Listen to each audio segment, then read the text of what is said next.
topics. Binaural beats are something that is near and dear to my heart, as well as remote viewing.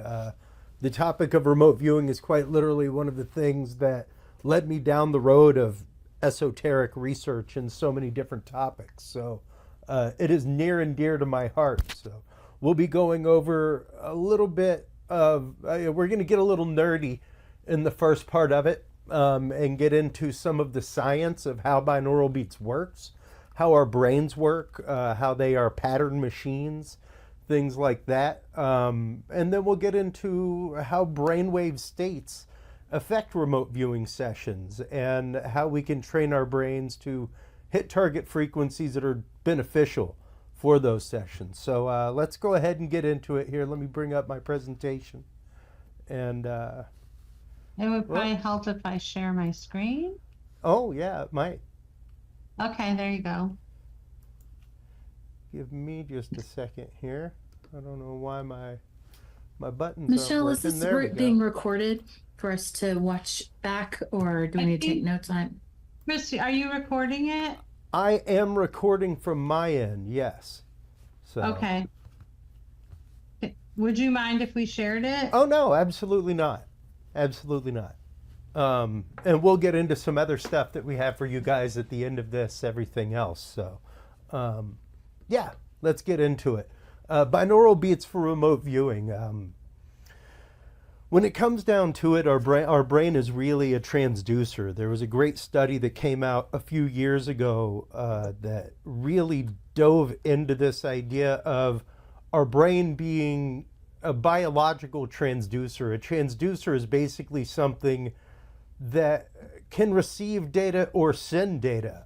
Whenever you look at it, the easiest way to look at it is piezoelectric crystals, basically like what's in your cell phone. The element that is your microphone is the exact same element that is your speaker. The only difference is which way the voltage is going. On the microphone, whenever you speak, it vibrates the piezoelectric crystal, which generates a signal. Whereas in a speaker form, whenever it hears or gets a generated signal, it vibrates and creates sound. So it's basically the same way either direction, and your brain very much responds to frequencies in the world around us the same way. We are bathed with frequencies. We have frequencies all around us. Our average eyesight, hearing, things like that, frequencies that we are exposed to on the daily, if you notice that visible light spectrum, very small, only about 450 nanometers amongst the entire swath of the electromagnetic spectrum. Add to that your hearing, which is only from about 20 hertz to 20,000 hertz, 20 kilohertz, if you have good, healthy hearing. Aside from that, most people, depending on age, have some kind of range loss in their hearing. And this is important because our brains, whether we hear these signals or not, are always receiving them. We're always picking them up. This is an example of an ultrasonic transducer that's used for deep brain stimulation, basically using waves either below the range of human hearing or above the range of human hearing to stimulate deep cores of the brain to help aid healing, all kinds of things. So our brains literally respond to these frequencies in the world all around us. Very much the root of remote viewing, if you start getting down to it, the idea of we are always receiving signal. The question is whether or not we're filtering that message. And even the idea of our brains being a pattern recognition machine, it is something that is preternatural. We have been doing this for millennia. It's quite literally what helped us survive as animals in the wilderness, things like that, before we had civilization, before we had fire, things like that. The patterns are what helped us recognize what was healthy, what wasn't, what we could eat, what we couldn't eat. So these are things that preternaturally are built into us, to the point that We have autonomic response on most things in our body. Most of our day is spent in a state of hypnosis of some sort. If you drive to work every day, you're very familiar with the idea of road hypnosis. Whenever you take the same route day in, day out, that you will fall into the same pattern so much that you won't even realize that you've been on the road and traveling. So the idea of that, and the idea that we do have different levels of conscious and subconscious, and that we process both subconscious and conscious at the same time simultaneously. So that's something that we have to be very, very aware of as remote viewers, because otherwise you end up with some forms of remote viewing don't have a problem with analytic overlay. Some of them very much want you to define the analytic overlay and partition it. So that's very much a root of analytic overlay, and why we do the self checks beforehand, why we go through those rote parts of things to kind of check ourselves and clear that, and at least realize the fact that we may be using or viewing some of the data that we are receiving through a filter of sorts, and understanding that, and understanding the fact that we do have access to those different levels of consciousness. And that even brings up the fact of, is remote viewing itself a separate state of consciousness, a state that once again is almost a marriage of the conscious and subconscious at the same time. One of the examples I give when I'm speaking on shows about remote viewing is that if you've practiced meditation, things like that for years, it's fantastic, it's great. It definitely will help you fall into a state faster.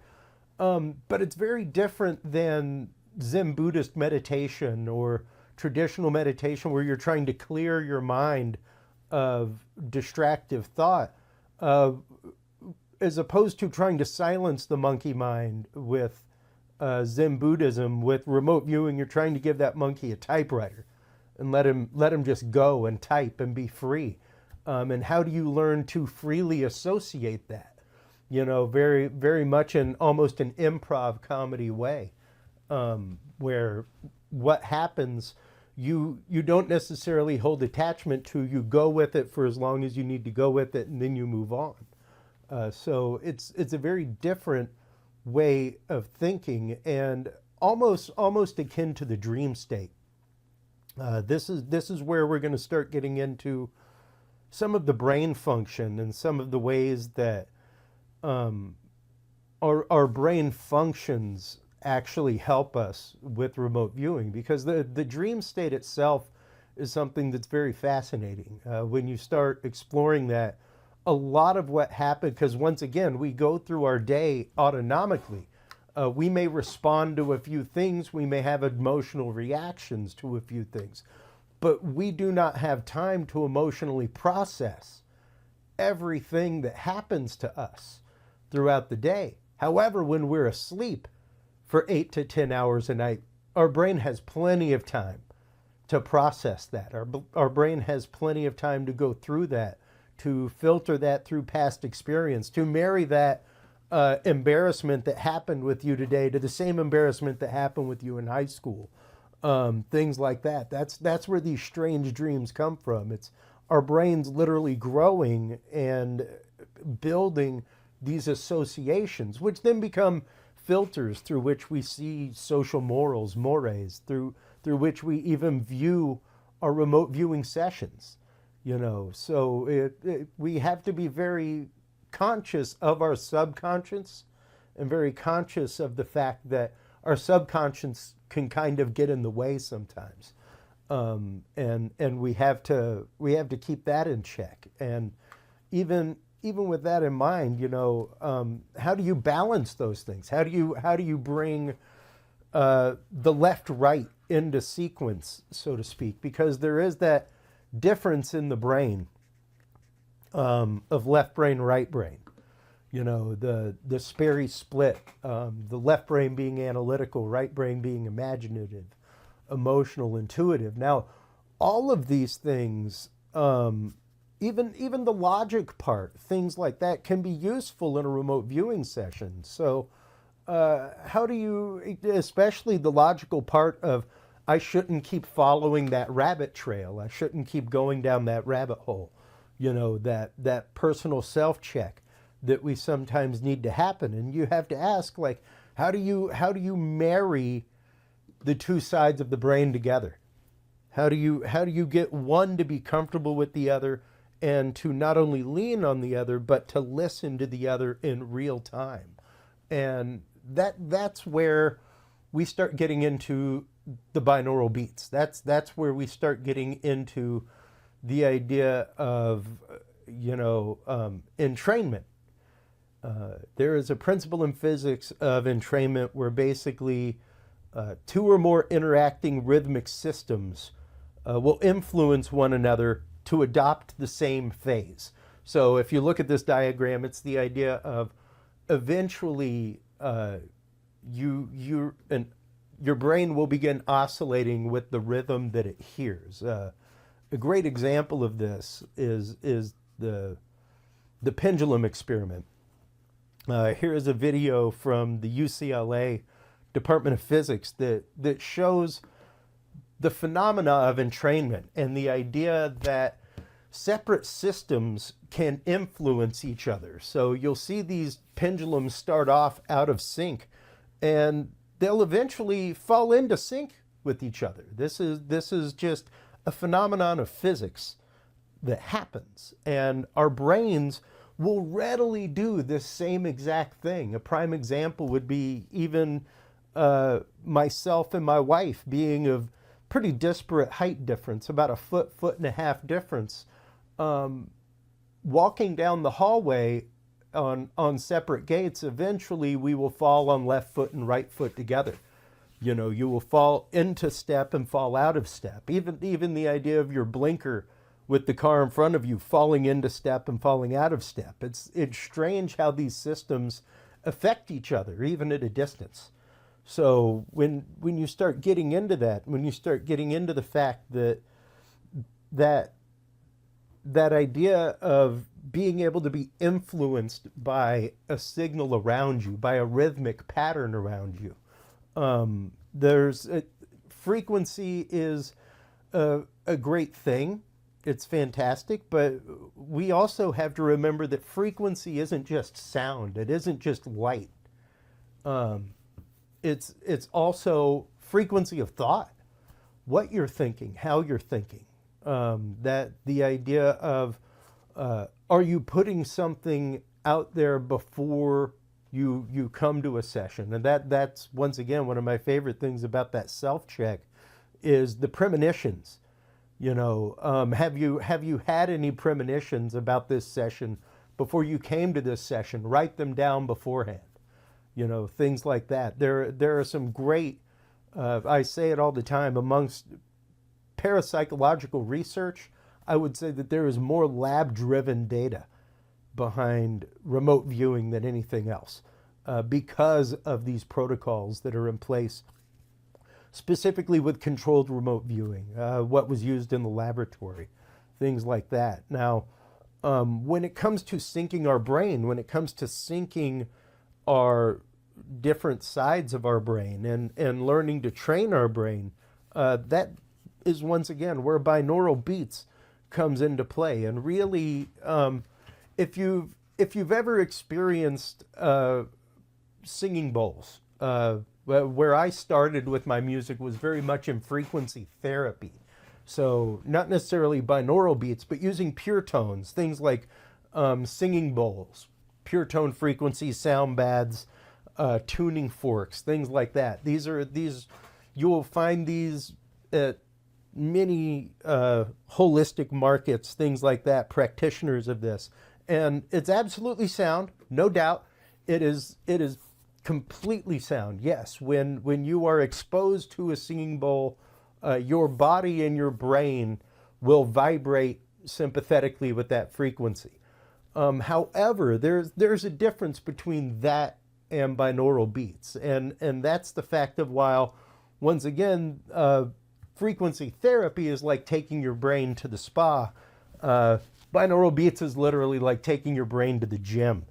Whereas with frequency therapy, your body and your brain respond by creating that frequency when exposed to it. Binaural beats trains your brain to actively make the frequency when the frequency is needed. So it's much more of a brain training principle that you utilize, and it's a funky piece of science because you actually trick your brain. Whereas once again, pure tone frequency or frequency therapy, somebody is using a singing bowl or a tuning fork or an oscillator that is set to, let's say, 528 hertz. You know, that beautiful universal love frequency. However, with binaural beats, you would actively be sending your brain to separate frequencies where the offset of that is the target frequency. So like in the example here, you would be giving your left side of your brain 250 hertz, your right ear to the brain 260, and the target frequency that your brain would then come up with itself and actively create on its own is 10 hertz. So it's fascinating to see the way that our brains do that, to see that our brains are fully willing to do so, and very, very plastic in their ability to do so. So it's pretty interesting when you start looking at the way that these things can interact with a remote viewing session. Because once again, I don't, and it may be different. I think it's different for everybody, honestly. For me, it is not like attaining a meditative state when I go to remote view. There are two very different processes for me. One of them is very much, remote viewing is very much like when I'm using all the equipment behind me here and I'm just releasing to the muse and letting things channel through me musically and not thinking about it, just leaping without looking.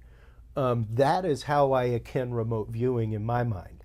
And there are very specific brainwave frequencies that you can begin to target, that you can begin to use, that can get your brain into that fit space and into that space faster. So if we take a look here, you can see in general what the brainwave frequencies are, all the way from concentrating and focused learning with gamma waves to beta waves, being most activities while you're awake, alpha waves when you're relaxed or sleepy. It's also kind of in the zone is alpha waves, where, you know, sports figures, things like that, say like things begin to slow down a little bit. You're just in that sweet spot where everything seems to work out. That is very much the alpha wave zone. And then from there, you get into theta waves for sleep and delta waves. And when you start looking at the way that these brain waves actively affect your brain, the way that they actively affect your mood, the way that they can actively lead to, once again, altered states of consciousness, you really start getting into a different realm of, once again, training your brain to get to the point of remote viewing, so that you can basically drop into it any time without having. I know for me, it's still the fact of I have to be in a space to do it, you know. So it's interesting, and when you start looking at some of the brain waves to target, specifically things like the alpha waves, light meditative states, low beta, focused and sustained attention without stress. Those are frequencies that, once again, the viewer is staying mentally grounded while accessing impressions from non-local awareness. So those are specifically things that, once again, and all the frequencies that I'm talking about tonight are specifically targeted to remote viewing. There are tons of other uses, even to the point of I write quite a bit for traumatic use, for people to get over traumas, things like that. So it's really remarkable what you can do to begin tuning your brainwave frequencies, to begin tuning what you can focus your brain on as far as healing, as well as training your brain to enter these altered states of consciousness with meditation, things like that. The secondary brain waves that you'd be looking at would be inducing altered states, like I said, theta waves for deep meditation, intuitive insight, and hypnagogic imagery. Once again, kind of like wakeful dreaming state. Delta for deep unconsciousness, dreamless sleep, altered consciousness. And these are frequencies that when you start looking at them, specifically the theta range, 7 hertz, 7.83, many of you may be familiar with if you've ever done frequency healing. That is the Schumann resonance. So these things are well below the range of human hearing. Whenever you listen to a binaural beat, it is because it has been amplified to a listenable level.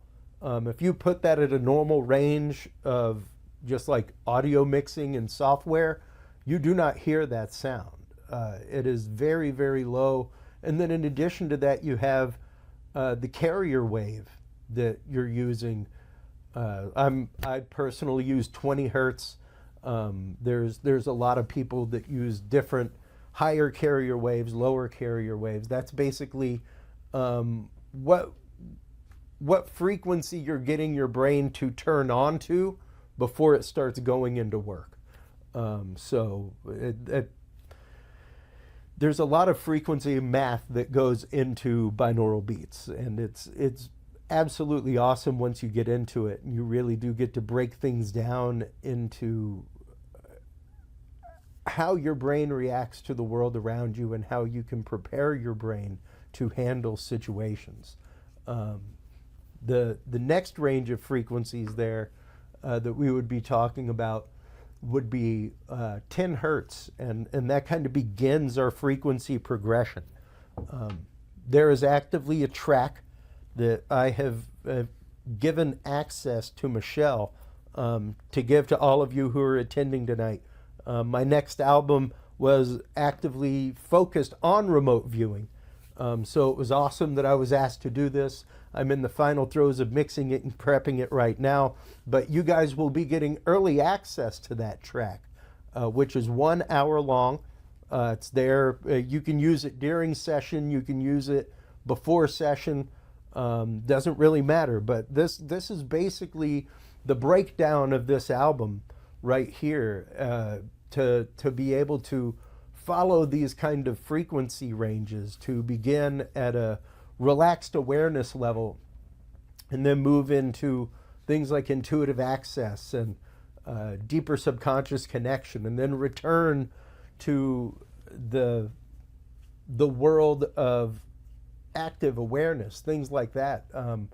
And it's fantastic when you start being able to focus things once again and actively guide your brain from one range of frequency down to the range necessary for remote viewing, to that low theta range. And this is kind of the progress of that, moving from grounded relaxation at 10 hertz, which is about twice as low as the range of human hearing. The best way to analogize that would be the range of a cat purr that you feel instead of hear. That would be up around 7 to 10 hertz. So moving from that, you would be going into deepening awareness for about 15 or 20 minutes, and going into open subconscious access to promote visualization and increase perception. And this is once again where you would begin to follow protocols, stuff like that. This is where that opening and that ramping up of your brain into that realm of remote viewing from active awareness really begins, where the subconscious and conscious kind of begin to shake hands.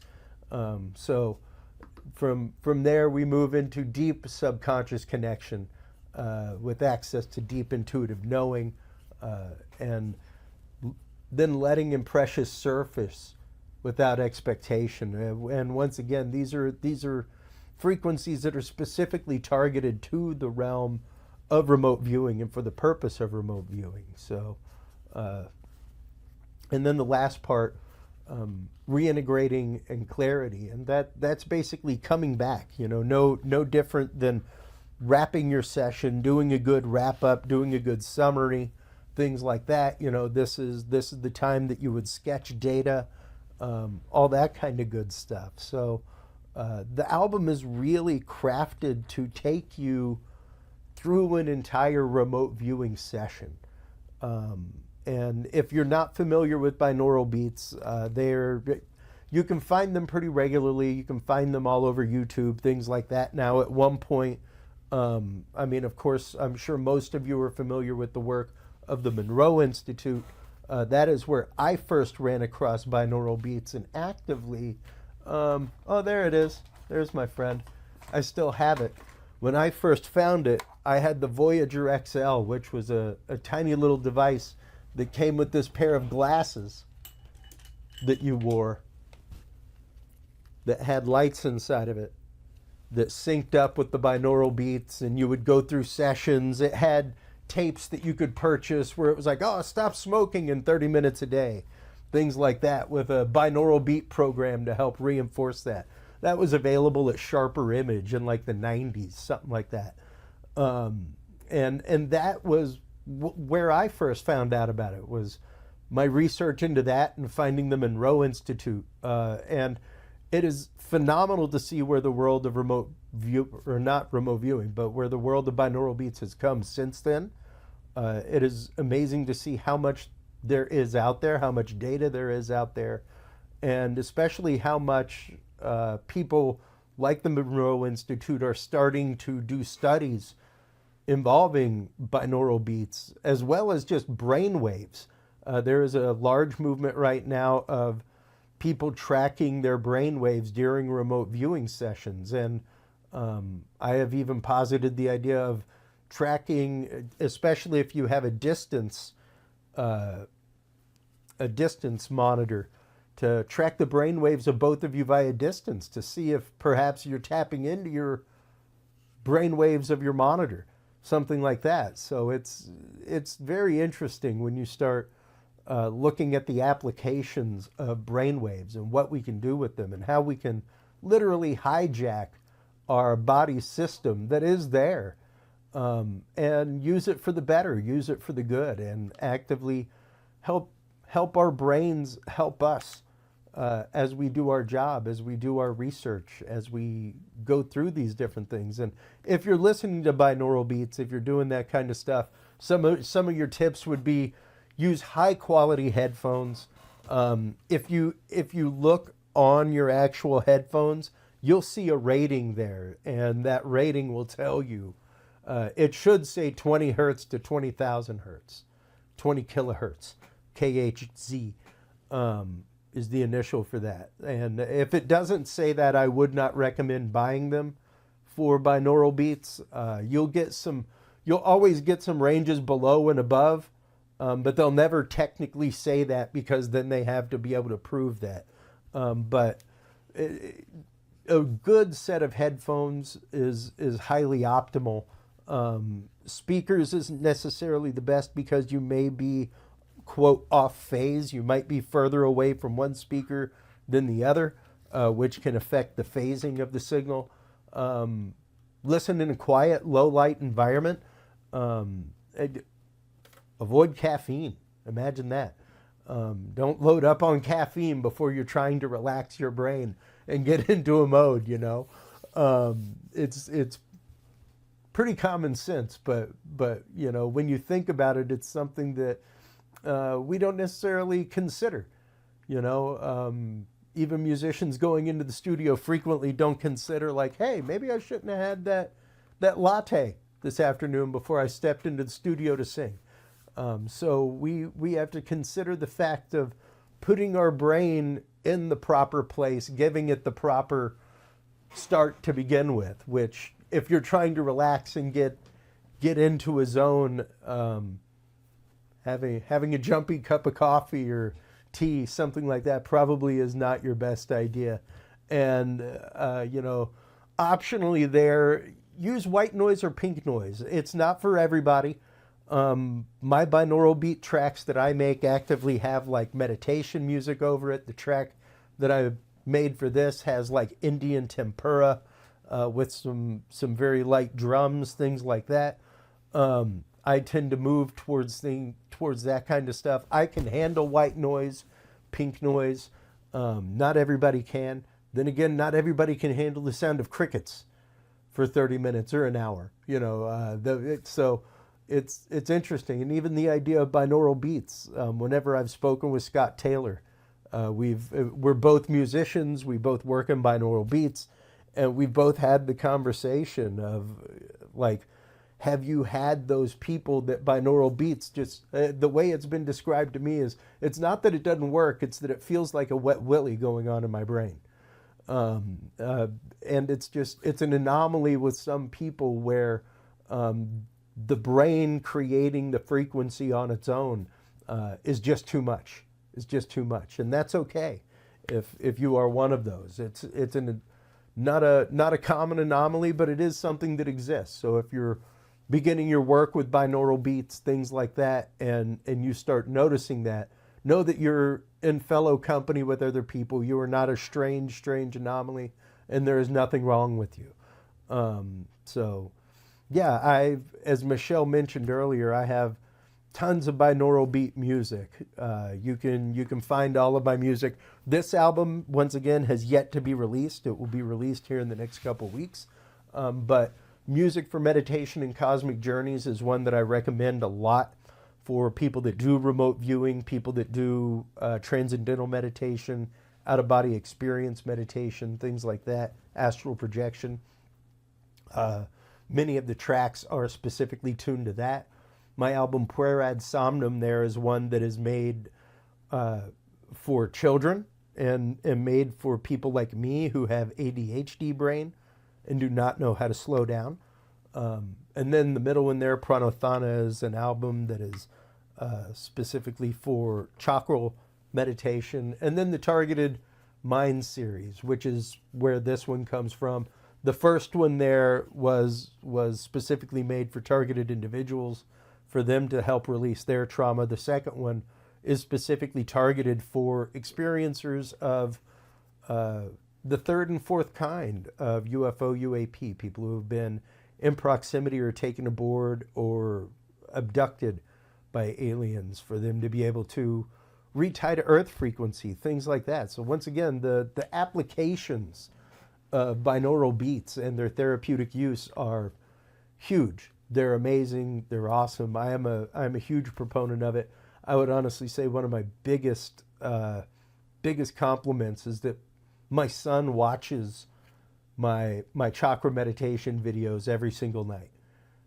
He fights to watch them. If he's somewhere, he's like, "What am I going to do? I don't have my videos." So it's great, and it's awesome that even he is exposed to that and loves it now. So it's a fantastic way to once again begin journeying in a different way and begin approaching your remote viewing in a different way. You can find also all of my music at my website, Curious Research.